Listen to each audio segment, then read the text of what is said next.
just never know. You just go along figuring some things don't change ever. Like being able to drive on a public highway without somebody trying to murder you. And then one stupid thing happens. In this movie, David Mann, a salesman, is going for his appointment, and on the way he sees this huge truck, and naturally he just innocently overtakes it. And at first he's kind of just going along the way, but later when he realizes that that thing supposedly is going to cost him his life, because it becomes a cat and mouse chasing situation where the truck is trying to kill the guy. The psychological thriller movie it just keeps you at the edge of your seats the whole time.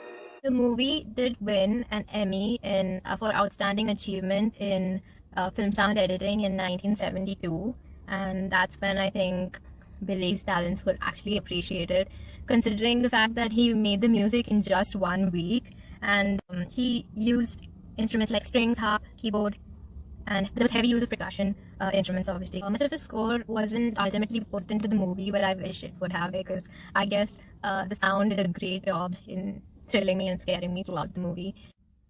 POV direction was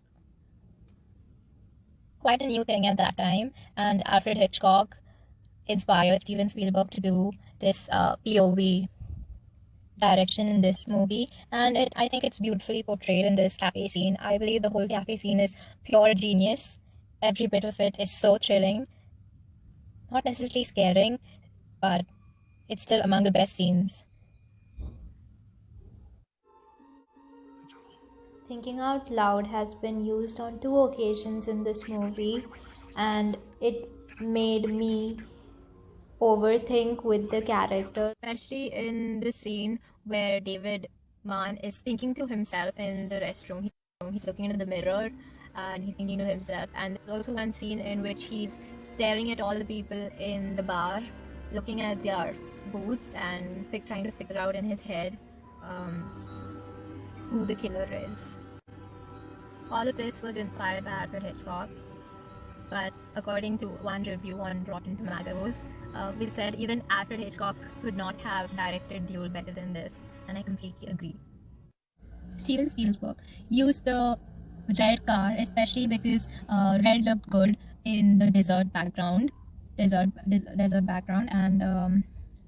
it worked perfectly because they did not use a green screen. Everything was shot in broad daylight within 10 to 13 days. So that ensured that the lighting was great because it was natural sunlight, and all the camera placements, which were mostly in the car, were also directed flawlessly, and also the ones outside the car, which focused on the truck and the actors, were beautifully placed and moved, especially during the POV direction. The movement, the cinematography is beautiful. One thing I really liked about the movie was the way the director has chosen cars with faces, and especially the truck's face, which is so menacing. And considering the fact that he asked his crew to dirty the truck as much as they could, so that the truck would actually look like the serial killer on the road, an old serial killer that has killed many people before. Considering right next to the truck's nameplates are other different nameplates from different states, and that probably shows that he's gone and killed many other car goers on the way just for fun. Last but not the least, because in Duel there are so many things to be appreciative of, every small detail if you go to look at it. But what I found in my top 5 was the way the story came into life. It's a cult classic, and it started on TV as a TV feature-length show, which was only 70 minutes, and they had to add in more scenes like the bus scene and the scene in which David is talking to his wife, and the very famous scene in which the truck is pushing the car on the railway tracks. They had to add that so that it could be a movie scene. That's not the beginning. TV was not the beginning of the movie. The actual beginning of the story was in a Playboy magazine, and the author Richard Matheson wrote his own short story in 1963 when he was tailgated by a truck driver while going to meet his friend. Steven manager read the story in Playboy. She saw potential in it and showed it to Steven, and that's when he thought that this could be something he could work on.